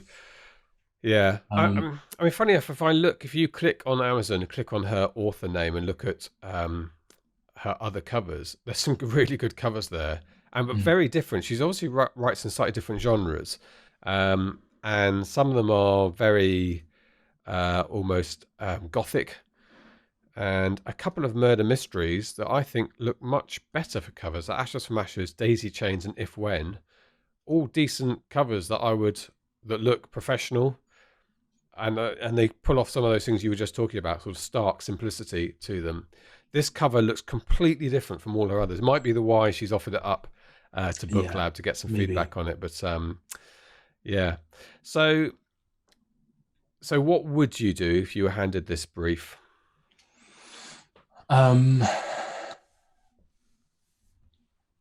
I'd need to know a bit more. So I'd need to know a little bit more about the book, in terms of at least just the blurb or an updated blurb. And I would need to really look at what's working in the genre. But I noticed that there wasn't a genre associated with this book when I was researching it. So it was quite difficult to see what the comparatives were. But the first thing I would do is start completely fresh, and I would look at what was working in the market at the moment, which, as I say, there's a huge amount of close-up images. There's a huge amount of people, abstract, and there's a huge amount of sort of very clean, bright covers with a simple illustration or a singular object. But then it does depend on where she wants to add this in, because literary can be almost anything. Like, literary books are difficult to sell, and they're difficult to design because they can be almost anything. It's very, very, they tend to be more of like a metaphor for the book, or something very, very literal. Trying to think of some of the ones that I've designed in the past, or at least worked on. Lionel Shriver, for example, the covers for her stuff that we did were very, very were based on sort of objects that were metaphors for the book, and like illustrated and that kind of thing. You can do almost anything, but literary novels are very difficult to sell. So I would go towards something like more towards the crime element, or the commercial fiction element, which is obviously in terms of what it's called, commercial fiction. Those covers are made to sell, so I would always aim to go towards that way. If she can find something that is working really well within that genre, then that's what I would emulate completely. Yeah. It's definitely worth doing. I mean, it should go without saying that, if your book is in the style of something like The Lovely Bones or those psychological stories, just have a look at the covers. And when those very, very big books, they often get recovered several times, and the recovers can be different. They can do a different job because the book's quite famous at that point, so they're doing a slightly different job. Well, if it's something like The Lovely Bones as well, which was a movie then tie-in covers, they will have a tie-in, so that it's difficult to kind of know what to look at. But if you go to Google, don't look on Amazon because that will be the latest cover. If you Google Lovely Bones book, you do get the original cover with that floating bracelet, which said a lot about this missing girl, and worked in very, very simple, worked well. Okay, so a bit of negative feedback to give about the cover, but I'll reinforce that again by saying book's really good. Obviously, she's a great writer. I've read a lot of her reviews, so that's a fix. It's an exciting fix to be made if she wants to do it, to realise the potential of that writing. Yeah, right. It's a shame if the book's so good to pass it on, because you would, unfortunately. But I think there's a lots of potential. You could do all sorts of things with this cover. If there isn't much of a genre, then a little quick bit of advice: if you are kind of going over several genres with your book, if you're hitting a few different notes, then choose the one that you think is the most prominent. And if that means it's commercial fiction or women's fiction or something like that, then that's what you should look at. Even if it's not quite, even if you've got a lot of crime in it, but it's actually kind of subtly, there's a crime, but it's actually the writing style is a bit more literary or it's a bit more commercial, then you should just aim for that. And that's where you should do your research, rather than trying to hit all the notes. Because what you end up doing is not really hitting any of them, and it just looks a bit of a mess. So I think if she can find something that's working really well within that genre, then and emulate it, and not copy it, but emulate it, then I think she'll do really well, and she'll do. I think it will serve the book better. Yeah, definitely. Great. as always, a real pleasure to talk to you, Stuart. No problem. And we will try and make it a bit more regular now that I've got the conference out the way in terms of organising, get some time back in our lives, and make sure we get regular BookLab interviews. Yeah, definitely. And especially as my 6-month-old son is getting a little bit older and sleeping a bit more. So good luck with that. We didn't hear from him during the interview. We were chatting just before the interview, and was that him? Yeah. Probably? That was him, and my daughter, whose bedroom's just upstairs, who's just got a big girl bed and actually prefers not to be in it. So that's fun. Yeah. I remember once our daughter just got her big girl bed, and normally we heard a doo-doo that she'd fallen out, and we'd go upstairs, and she'd either be crying or so sleepy she's on the floor. But one night we didn't hear the doo-doo, but I went up in the morning, and she was asleep in a sort of prayer position, and had just spent the night asleep, folded up like this, and we felt like we were the worst parents in the world, but she looked very sweet looking after us. I remember it all. Okay, yeah, right. And now I'm just starting to think about driving lessons for my daughter. That went like that. Yeah. Wow. Yeah. It's a worry for everybody, particularly other drivers. Well, I've only just passed my test, so she have you? As I did. Yeah. Oh, there you go. You can inspire her, or she can leave it until she's in her 30s. Yeah. Stuart, thank you so much. We'll catch up again. Bye. See you soon. This is the Self-Publishing Show. There's never been a better time to be a writer. Okay, so there we go. There is the feedback from our 3 experts. So what did Jill and Barbara, what did they make of that feedback? Did it terrify them, or did they embrace it? Let's hear from Barbara. This is the Self-Publishing Show. There's never been a better time to be a writer. Barbara, well, the most exciting thing that happened about 5 minutes ago is that 2 people walked into the room, not 1. And that's because I don't read my emails properly. And I've spent this entire BookLab process thinking that Jill Truick is the real name of the pen name author, Barbara Gaskell Denvil.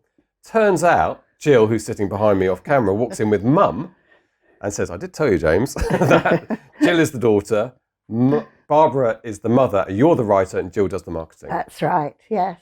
Yes, I've been writing for a couple of 100 years now, which is about how old I am.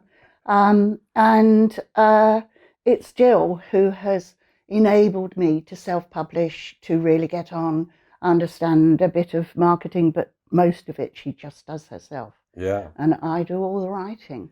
Well done for the 2 of you for putting yourselves in the BookLab, because nobody goes into the BookLab without coming out with some feedback, shall we call it politely. Yes. Everyone's going to get Yes. it. And I was just saying to Jill off camera that you could put a Stephen King cover, blurb and novel in, and they'll find some areas that could be better. Always. And so there's some feedback. And the cover, Stuart and I both felt didn't do the book justice from the reading, which is quite harsh feedback, but I think Jill's taken that on the chin and is probably going to look into that.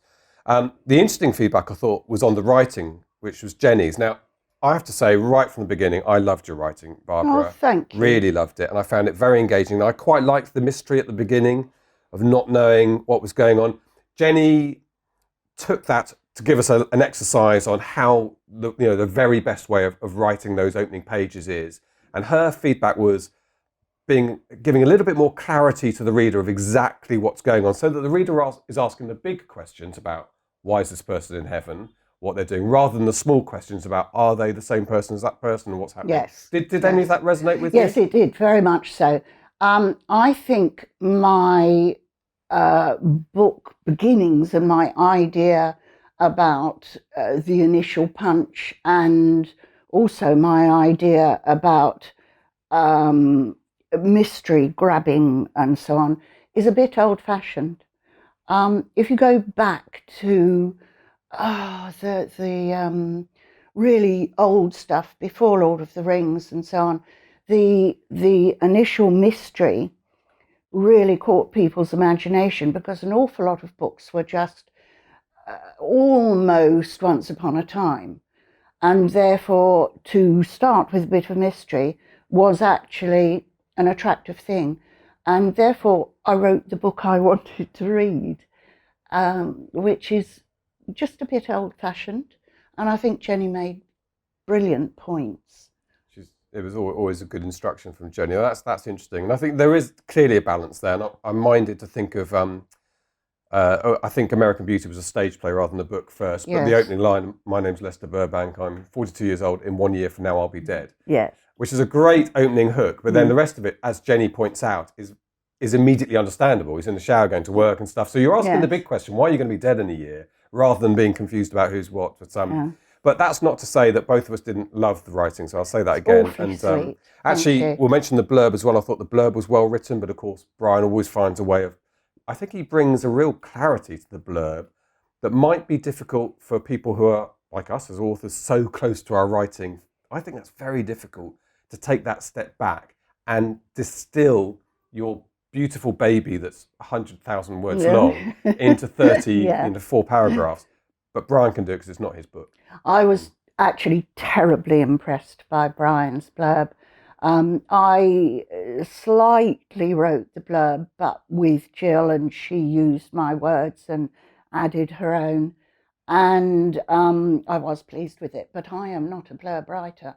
I cannot do that real punch in the face grab of an attractive blurb. And what he was actually saying out loud on the thing was beautiful. I thought his was really, really good. And I think a lot of people say what you've said, they're not blurb writers, very difficult to do that transition. I want to talk a bit about you, Barbara, because I mean, I was looking at the books. There are quite a few different genres that you write in. You're obviously a passionate writer and you've been doing it for, as you say, 200 years, which is impressive. And you've got plans to really double down on this now. You've just said to me that you're going to find somewhere fairly remote in Europe, Spain, spend a year really writing. So this is not the end of your career. You're midpoint in this. Well, I know exactly when I'm going to die, like that. Lester Burbank. I'm going to be 92, so I've got a few years left. Excellent. And I really want to achieve quite a lot. People criticise me for writing in different genres, but it's such fun. I love doing it. And I probably lose readers and lose money by doing that, but I certainly gain a lot of satisfaction. Well, Joe Penn told our conference yesterday, you've got to do what you love. You've got to write what you love. That's the starting point. You've had quite a life, I think, 20 odd years in Australia, travelled quite a lot. You popped up at Vegas in November. Quite an inspiration, I think, to a lot of people. I've really been a few different people and sort of 3 marriages and lots of travel and done different things. I'd have been bored otherwise. And lots of stories. Yes. Grow from those experiences. They do.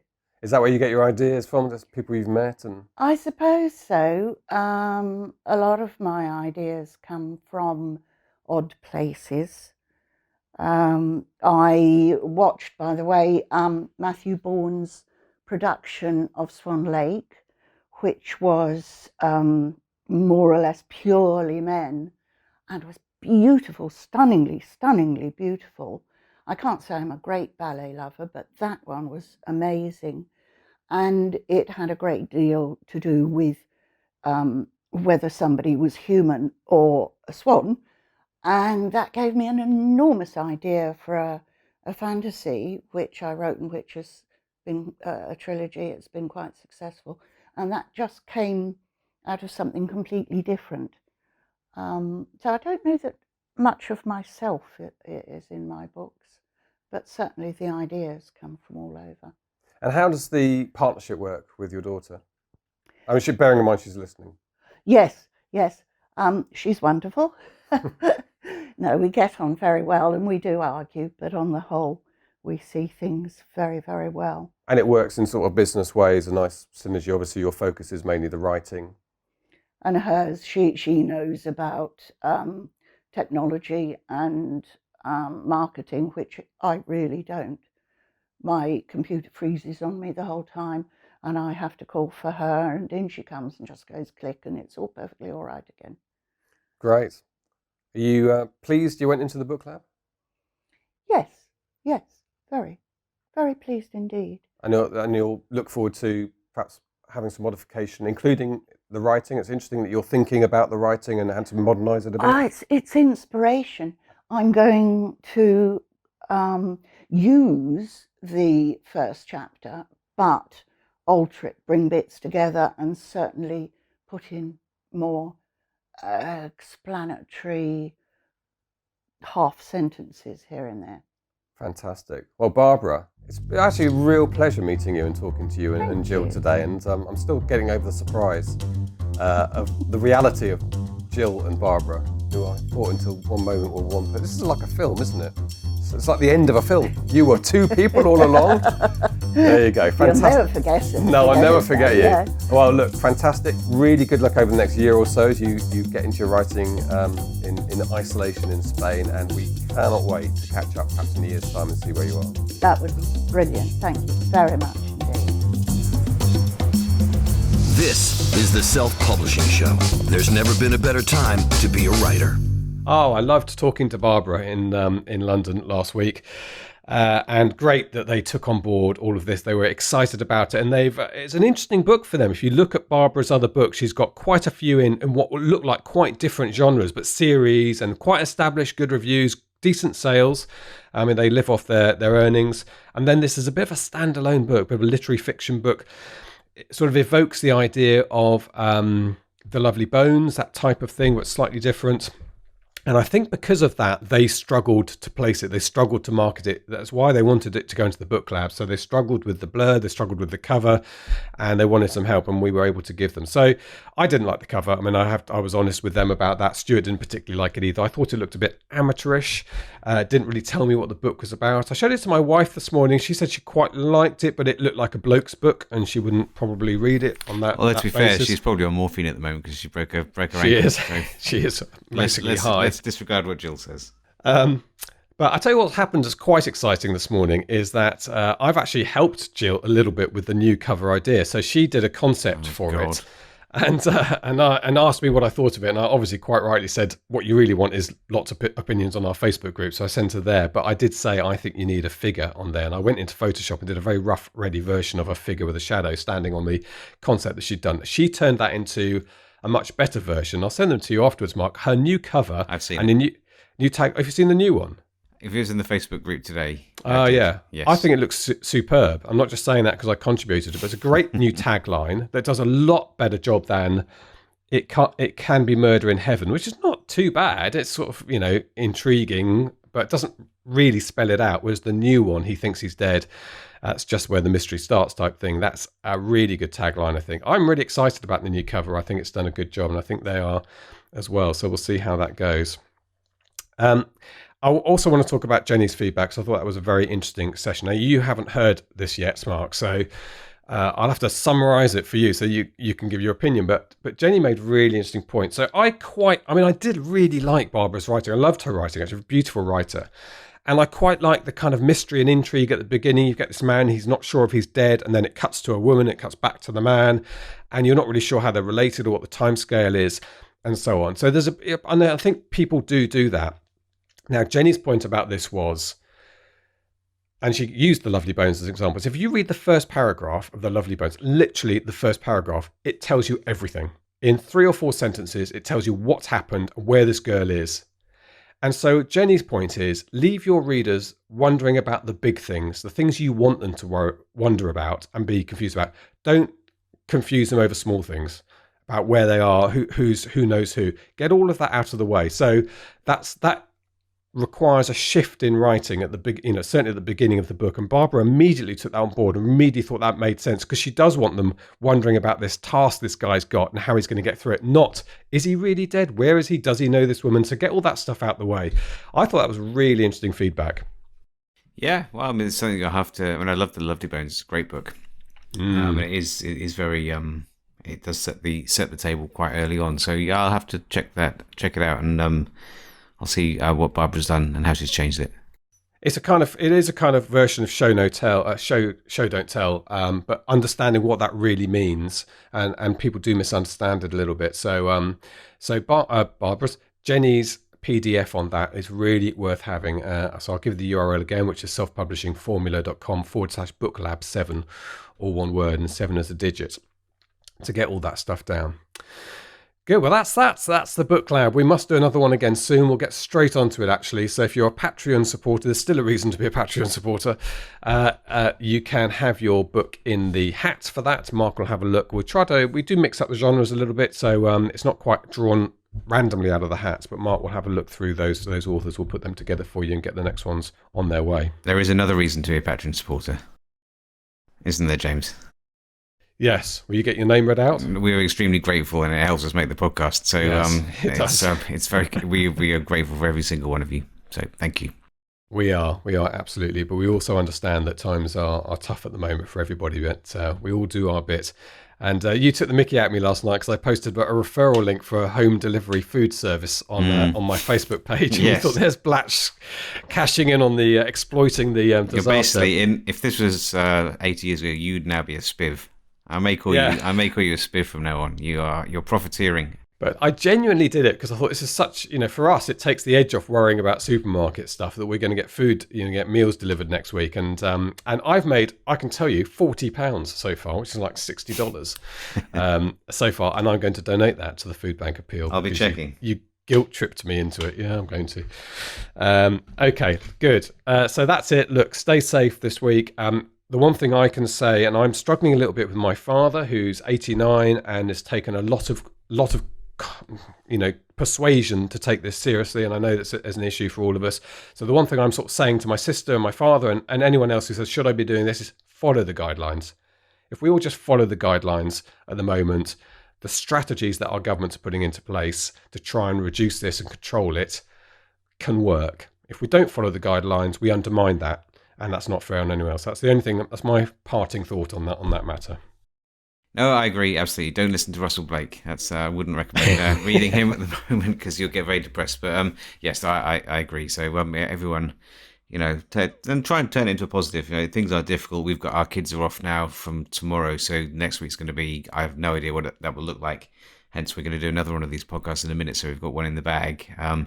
But you could also look at it as an opportunity. So if you have been wondering about when you'll be able to write that novel you've been sitting on for a decade, there won't be a better opportunity than this. You are effectively being told by the government not to leave your house.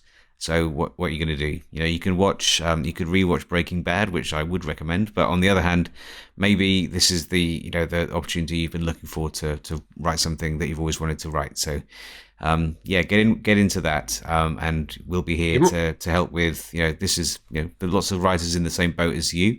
So come and join us in the Facebook group. And if you've got things that you'd like us to cover, even podcast things, you can email us about, if you want podcast guests, we're open to everything within reason. So lots of ways to get in touch with us, but stay safe, everyone. Wash your hands, and we'll see you next week. Yeah. Well, we have to say it, don't we? It's a goodbye from him. And a very clean-handed goodbye from me. Goodbye. Get show notes, the podcast archive, and free resources to boost your writing career at selfpublishingshow.com. Join our thriving Facebook group at selfpublishingshow.com/Facebook. Support the show at patreon.com/selfpublishingshow. And join us next week for more help and inspiration so that you can make your mark as a successful indie author.